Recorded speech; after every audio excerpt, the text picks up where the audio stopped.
Со полна опрема, полицијата предпладнаво пристигна пред собранието. 7 автобуси од неколку градови од Македонија донесоа околу 400 полицајци. Безбедносната состојба во централното градско подрачје сега е нормализирана, велат од МВР. Полицијата полека се подготвуваше за уште еден напорен ден. Го затворија пристапот до собранието. Од една страна поставен е полициски кордон пред триумфалната капија.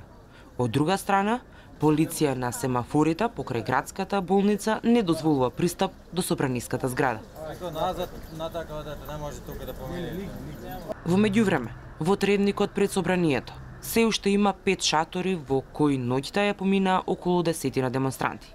По вчерашниот насилен упад во собранието, денеска се врши полициски увид и не е дозволено влез во зградата. Инаку, министерот за внатрешни работи, Агим Нихиу, денеска посочи дека директорот на Бирото за јавна безбедност, Митко Чавков, е одговорен што МВР задоцнато реагираше на синоќешните настани.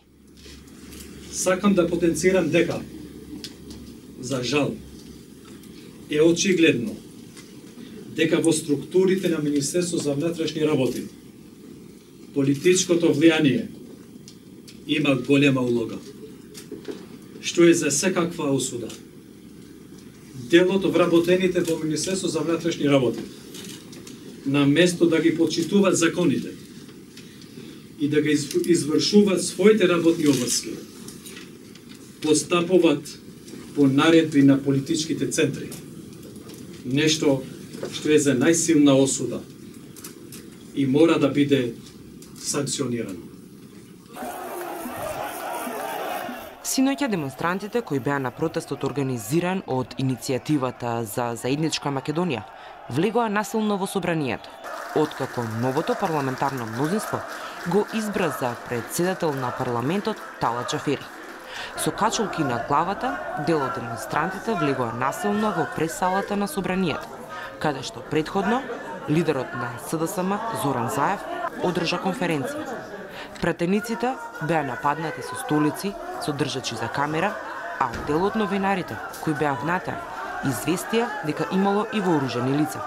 Подпредседателката на СДСМ Радмила Шекеринска беше влечена за коса, додека незините сопартици поминаа со дупнати глави, скршени носеви и расеченици.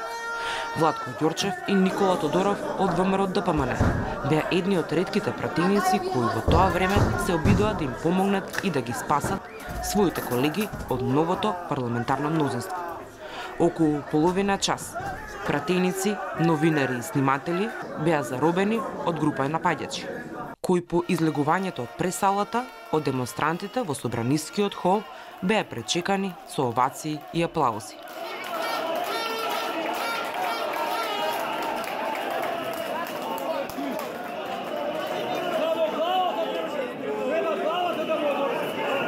Во меѓувреме тензиите расте.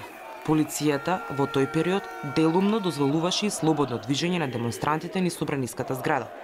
Во големата собраниска сала, врз говорницата, се качија и иницијаторите за заедничка Македонија, од каде што порачаа дека ова е Народното собрание. Додека дел од демонстрантите во големата собраниска сала го уништуваа собранискиот инвертар, надвор растеше бројот на демонстранти. Тие ги блокираа сите подземни и надземни излези од собранието и не и дозволуваа на полицијата и лекарите да ги изнесат повредените од собранието.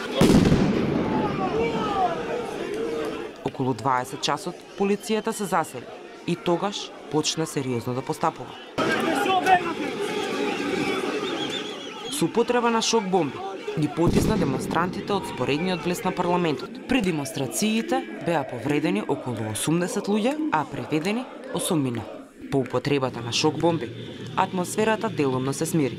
Тоцна во ноќта се разотидоа и демонстрантите и поставија 5 шатори во кои 10 демонстранти останаа да кампуваат.